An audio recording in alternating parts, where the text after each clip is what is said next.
Ready to level up your leadership from the ground up? This is Lead from the Line. Here's your host, Coach Mac. Coach Mac, Coach Mac, here is your host, Coach Mac, Coach Mac. Yo, welcome back to Lead from the Line. I'm Coach Mac. So as I stated last episode, I'm going to say it again this episode as well. This one might sting a little bit. This is one of those episodes where you've got to look yourself in the mirror and decide, is this me? Is this not me? Or is this someone that could potentially be me? I really want to preface this by saying this doesn't make you a bad parent. You're not a bad parent at all. But youth sports just has a way of pulling the worst out of us if we're not careful. I'm not saying it happens to everybody, but if you're not careful, you too can be that parent that's on that TikTok video acting up at a youth sporting event. You too could be that parent who says something that gets you kicked out of a football game. And so this episode is really just to prepare you if you've never experienced it, but also talk about it if you have made those mistakes, just like I have. I've made those mistakes. I've said things at games and I've got into it with my coaches on the sideline. I've had words with referees during the game, board members. So I'm not left out in this, right? This is me as well. And so simply today's episode is called Youth Football Mistakes That Parents Make. Again, this is not to shame you. As I stated, I've made these same mistakes. So I do want to take the time right now and say, if this is your first time here, smash that follow, smash that subscribe, share with anybody. Just trying to get this message out to anybody who can benefit. So that's my only ask from you, but I truly would appreciate it. But again, this episode is just to save you from looking back one day and wishing that you had done it differently. Looking back one day and realizing, man, I did not handle that situation the right way. And again, I get it. When it comes to our kids, sometimes we may act out, but listen, you're not alone. I'm right here with you. So we're going to talk about the two versions of us. And I'm going to say us. I'm not going to say you. I'm going to say us because, again, I'm in this with you. I'm not going to say the version of you. This is an us thing, right? So there's the at-home us. And then there's the sideline us. Okay? So we're going to talk about those two different versions of us as we go on right here. And so when you start talking about the sideline version of us, that's the loud one. Sideline us is going to yell a little bit louder than the home us, right? Sideline version of us reacts quicker. Sideline version of us feels every single play deeper. We know the importance of that play. And for some reason, it just is burned in us and causes us, again, to yell louder, react quicker, and just feel so much deeper. Here we go. And sometimes the sideline version of us says something that the home version would never say. And again, I can say I fall into that category. I'm thinking right now of some of the situations that I've had, but man, it's hard. It is so hard especially when it comes to do with our kids, right? Give me 1 second. When it has to do with our kids, we can't control the way we react, right? Sometimes we use a tone on the sideline that we would never use at home. Again, louder, raising our voice, saying things that we would never say at home. But I think the main thing when we're acting different than we are at home that happens is I think we forget in that situation, they're listening. In that situation where sideline us is coming out, we forget that our kid can hear every single word. We forget that our kid can hear us yelling at the refs, yelling at other parents, yelling at the coaches. Our kids hear all of that. But guess what? It even goes further than that. Here's the hard truth. Our children are watching the home version of us and the sideline version of us. Those eyes are always honest. Just picture this. You're always under a microscope when it comes to your kids. They're always watching. They want to see how dad handles things, how mom handles things. So if the sideline version of us is always angry, embarrassed, disappointed, guess what our kids are going to do? Our kids are going to start to connect the dots and be like, ooh, it doesn't matter what I do in this sport. It's never going to be enough, right? No matter what happens, my mom or dad is always going to be the sideline version of themselves when I'm playing a sport. And so that's something on today's episode. Let's work through that and figure out how we can handle ourselves differently when we're on the sideline. That's going to benefit our kids going forward, right? The next thing is there's 4 common mistakes that we can make in these situations. And so we're going to walk through these 4 mistakes emotionally, okay? We're going to get through these, and we're going to really dig in and dive in emotionally and not just tactically. So mistake number 1, coaching from the stands. So you're out there, you're watching your kid play. Your kid is, again, already went through the week of practice. Your kid knows everything that they're supposed to do, right? You take your kid to practice. You've seen your kid practice. You know your kid's prepared, but yet there you are, coaching from the stands. Can I ask a question in there, and maybe you can answer this in the comments or something? If you know so much, why don't you coach? What's the point of sending your kid to practice if you're still going to coach them? So there you are, sitting in the stands, yelling assignments, yelling reads, correcting your child. Your child now hears their coach, the crowd, and good old mom or dad. Imagine that noise they're hearing all at once. All those things going on, and they're supposed to focus on their assignment. They're supposed to focus on the play they're trying to make. You know how difficult that is? That's very, very hard, especially when you're dealing with young kids. Everything going on at once. And so emotionally, what this says is, I don't trust you. I don't trust you to figure this out. So I'm going to coach you from the stands because I don't trust you. And it makes every mistake feel louder and louder. And I just really want you to think about that for a second, okay? That's mistake number 1. Mistake 2, and this is my favorite topic. I feel like I say something every episode about this. Living in the car, that lecture on the ride home. Every drive home becomes you did this, you didn't do this, you did this wrong. Here's what I saw. Here's what you should have done on this one. And again, why aren't you coaching them? If that's all you're going to do is correct every single thing they do. So again, emotionally, this says you are a problem to be fixed. And as your parent, it's my job to fix you. You're a problem to be fixed, not a person to be loved. And I know you may say, well, no, that's not what it is, but it is. Your kids equate, hey, I performed this way, mom did this, dad did this. I performed badly, mom did this. They get it. They start to dread that ride home more and more. And so at the end of the game, they're just ready to get home and get out of that car. Mistake number 3, and this one's terrible right here, comparing your kids to other kids.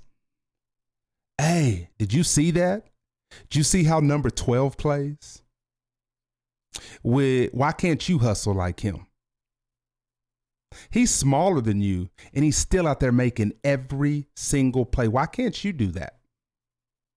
Oh, man, he's much better than you. God, number 12 is amazing. You know what that says emotionally to your kid when they hear that? You, as you are not enough. Now, you may say, no, I would never. Think about it. You got to understand it ain't how you say something, what your intentions are. It's how somebody receives what you say. Confidence doesn't grow in the soil of comparison. You've got to know that. You've got to stop comparing your kids to other kids. Also, making football their identity, making whatever sport they play their identity. You can't do that. So you got to think about this. When whatever sport your kid is playing, when everything becomes film, we're going to watch film on everything. Training, all we're going to do is train. Oh, we're going to keep stats from every single game, every single thing you do. We're going to track it and we're going to compare. We're going to look at your stats, rankings. As you get older, where are you ranked? Are you a 5-star? Are you a 4-star? Are you getting college offers? Where are you ranked in your league? What are your rankings? Are you winning games? I hate to say this, but politics, if politics come into play, what does that look like? You risk making your kid truly feel like, if I'm not good at this, who am I? And then that's when you have those kids who love a sport and they really enjoy playing a sport. But at the end of the day, they're like, I'm no longer going to play this sport because I'm not happy. I'm not happy with the version of my parent I get when it comes to this sport. And this is a very dangerous spot for a child to be. You never want your child to get to that spot where they feel like they have to perform a certain way in order to receive love, where they feel like, man, my parents don't even see me. They don't even see me as anything other than this sport. And that hurts. That can hurt a child. I don't know if y'all remember on Netflix back in the day, there was that show called Trophy Kids where parents work kids to death. And a lot of these kids, once they got old enough and high school, college things, they didn't want to play anymore because they were so beat down, not from all the extra work. They were beat down for the things their parents said to them and the mental abuse that they dealt with. In something they loved, right? I felt like when I watched that show that these kids initially liked what they were doing, but then as it went on and on, they realized, man, this is definitely not what I signed up for. I'm not going to play something where my parents are going to just look at me differently if I don't perform a certain way. And my thing is those kids were never going to live up to the hype because they were trying to perform to their parents' expectations. And that's just not fair, right? That's something we've got to do too as parents, is have realistic expectations for your kids. You know, especially depending upon what age they are. If they're young, again, I have a son turning 12 in the morning. That's crazy to talk about, but my 12 and 9-year-old, I can't expect them to play on the level of high school and college players, right? And while I may think they're good at certain areas, I still have to have the proper expectations for what they can do. My little guy who just won the Super Bowl with his team, he is little bitty. He weighs like 71 pounds and he's like 4'5", but the dude's a stud, right? But my expectations still have to be where they're going to benefit him, right? Where they're going to help him and not hurt him. And so that's just something that we've really got to be better at. We can never put what our kid does on the field as a basis to the love they receive. Now, again, I always pull back when I say stuff like that. I'm not telling you you're a terrible parent. I'm not telling anybody they're terrible. But if you've done that, this is your opportunity to look yourself in the mirror. This isn't me saying you're terrible, this, that, and other. I'm just telling you to think about it. Think about any opportunity. Think about any coaching situations you've done from the stands. Think about anything you've done that what I've said so far in this episode and be like, dang, I have done that. Then how can we be better? Or let's look at it this way. Hey, you have an older child, right? I know there's people that have kids that are 16, 17 years old, and then they have a younger kid. You may not have done it right with that older kid, but guess what you do have the opportunity to do now is do things differently with that younger child. And that's something that I really would challenge you to do. You got to understand, especially nowadays, like we talk mental health, and mental health is everything. So we can't be the ones that tear our kids down. They're going to get torn down enough on a daily basis, whether it's the bus ride to school, whether it's at school, whether it's the coaches they're dealing with. Like, we as parents have got to set the way and model the way and lead the right way for our kids. And so next thing is kind of that wake up moment. What is it that wakes you up and kind of has you realizing that, man, this isn't right? I need to slow down. I need to treat my kid differently. There's usually always that moment that happens. And so there's always that opportunity when you see your kids' love for the game change and they're not putting in the same efforts. And man, you just look at your kid and you're like, man, he's not in it. She's not in it like she used to be. And that hurts, especially if you're passionate about a sport. Man, that hurts. That hurts bad. Like, I feel that just talking about it right now. And when you hear your kids say, I can't do anything right, or, man, I'm trying, it's just never good enough. Man, that hurts. Just saying those words, like, I feel it ball up in my stomach. I'm like, dang, man, I don't want to hear those words. And so, like, in that moment, something inside of you goes, I'm part of this. And if you can't say that, I'm going to be upfront and honest. You're the problem. If you can't say I'm a part of this and you can't see it and take accountability, that's on you. And that's not a moment, again, to drown in shame. But I think a lot of the things that in life, you've got to be accountable for your actions and what you've caused, right? But here's a moment where you can flip the direction and change the whole dynamic, right? Again, I'm going to pause here for a second and just, like I said from the very, very beginning, I don't want anybody to listen to this and be like, man, I'm a bad parent. I'm going to look down. I'm failing. I'm not doing a good job here. I don't want anybody to feel that way when they listen to this. But if we're talking about raising leaders, building fantastic husbands, fantastic wives, fantastic workers, and we're wanting to turn these kids into who they need to be, it starts with us. And we're going to make mistakes. We're not always going to get it right. But the first thing is being accountable when you know you've messed up. That's everything there. I messed up. I didn't handle that situation right. But I'm going to do everything in my power to fix it.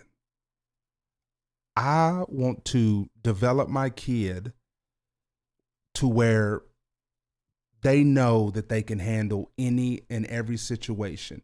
Any room my kids walk into, I want them to know that I'm ready for this. Whatever challenge it is, I'm walking into a room where I got to give a speech or a presentation. I'm ready for this.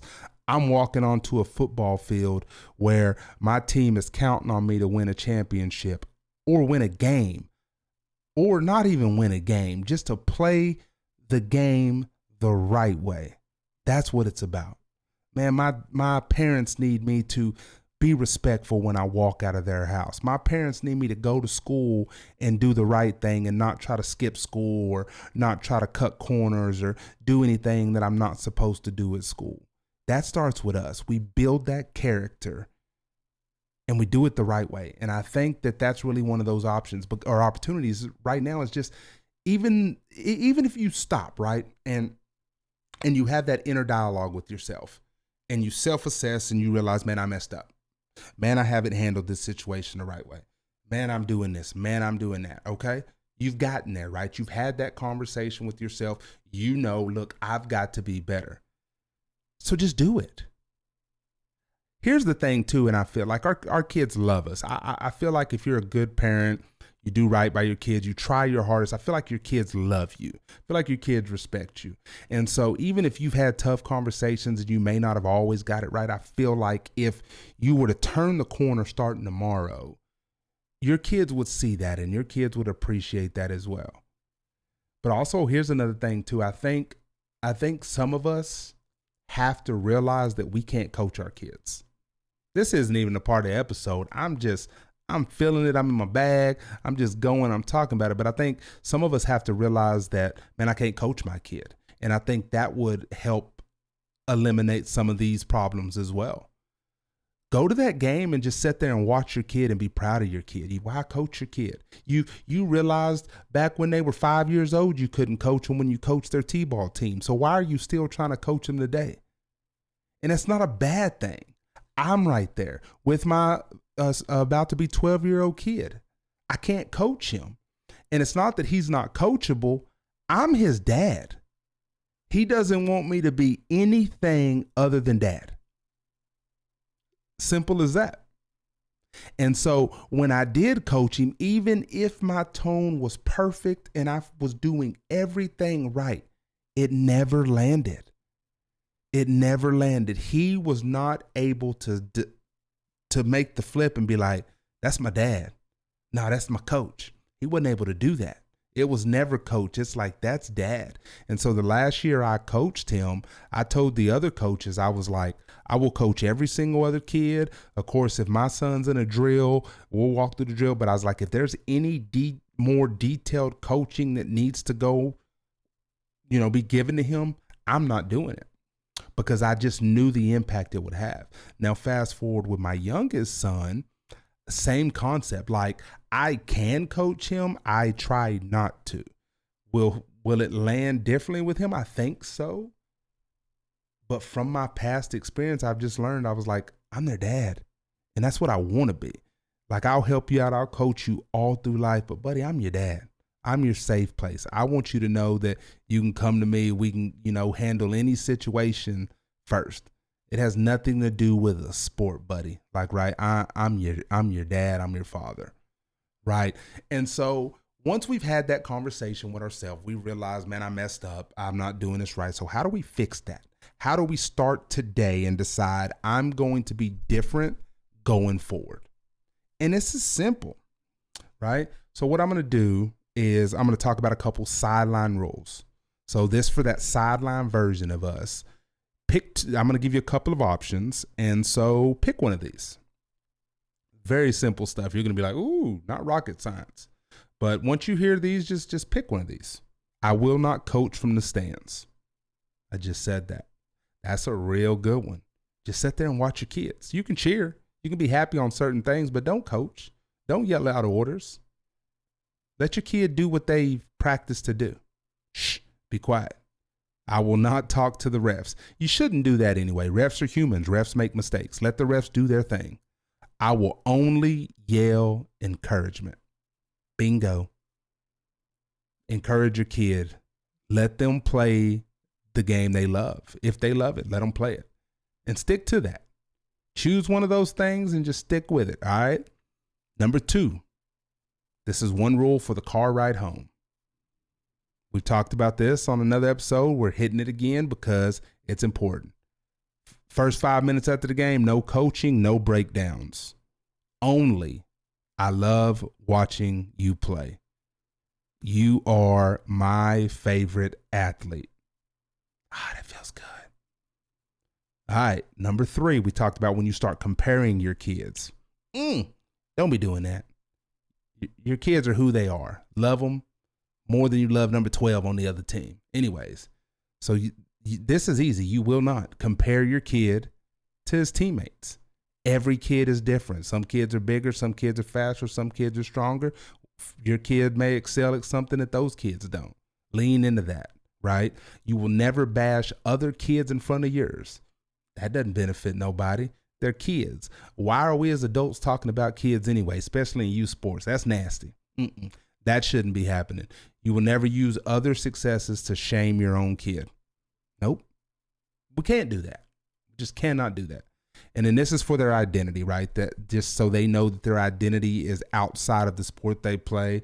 This is something that you should say often to your kids. Hey, look, football is something you do, not who you are. I love football, but I love you more than I love football. Ooh. That makes me excited right there. That really gets me excited because it is. Like, I love that. Football is something you play, but it's not who you are. And my love is not based upon a sport you play. My love is not based upon how many touchdowns you score, how many yards you ran for, how many Super Bowls you win, how many baskets you make, how many home runs you hit, how many goals you score, how far you jump in the long jump, man, how fast you run the hurdles, how fast you backstroke in the swimming pool. My love is based on the fact that you're my kid and that it's my privilege and my duty, whatever word you want to use on top of that. Like it's my, I get to be your parent. I think we gotta realize that. I know kids sometimes drive us up the wall. I know they do. My kids sometimes I'm like, boy, I want to accidentally trip and elbow you in the face. I do. I love you more than anything in the world, but sometimes I just want to accidentally be walking by, trip, and just catch you real quick. Nobody would know anything happened. I'd say I fell. We'd put an ice pack on and we move on. But sometimes I do. I just want to just catch them with a real quick elbow. But man, it's a privilege to get to be a parent. You got to realize too, and this ain't even what we're talking about, but some people don't get that opportunity, right? And there's some situations where kids end up in bad situations. And so as a father of an adopted child, like that means everything to me too. Like we get an opportunity to raise kids, to build kids, to help them grow and develop into adults. And as sick as this world is today, we need that. So to all you parents out there, you're doing a fantastic job, even when it may not feel like it. Keep going, keep fighting. But in those situations where you may struggle, do the right thing. Think about it. If you catch yourself getting ready to cheer or coach something from the sidelines, walk away. You can see the game from way over there if you need to. If you really can't avoid it, be that parent with binoculars sitting over there watching the game. Like you got to think about that. It's bigger than you yelling a couple words. Trust me. Figure out a way to do that. When you're driving home, be quiet. Hey man, great game today. I love you. I love watching you play the game of football. I love watching you do whatever it is. I love watching you do gymnastics. Like, do that. And then when it just comes to an identity, man, I love you. I love you more than sports. I love you more than anything you will do on a football field. And then, of course, we're not comparing you to anybody. I don't care what that boy does. I care what you do. I'm proud of you. I think that can change everything for our kids. So just in closing this out, youth football or youth sports in general, all sports with your kids don't last forever. But you got to understand, but the way your kid felt with you in the stands, that's going to stay. And do you want those moments to be like, man, my parents were always yelling, or man, my parents were always there. They were always supportive. They were always encouraging me. No matter what, no matter how good I played, they were still there. And those kind of things are important. So if you've made those mistakes, guess what? You and I are in the same club. We're in that club of people that make mistakes. Hope you know that's an okay club to be. So you just got to understand that real strength isn't pretending that you haven't made mistakes. Real strength is changing how you show up now. Show up the right way for your kids. This is Lead from the Line. Lead loud and lead proud. Thanks for joining us on Lead from the Line. If this episode helped you, share it with one person who needs to hear it today. Join the conversation on Facebook and Instagram, and we'll see you on the next one. No flags on the play, keep your vision alive. Fatherhood and football, that's how we survive.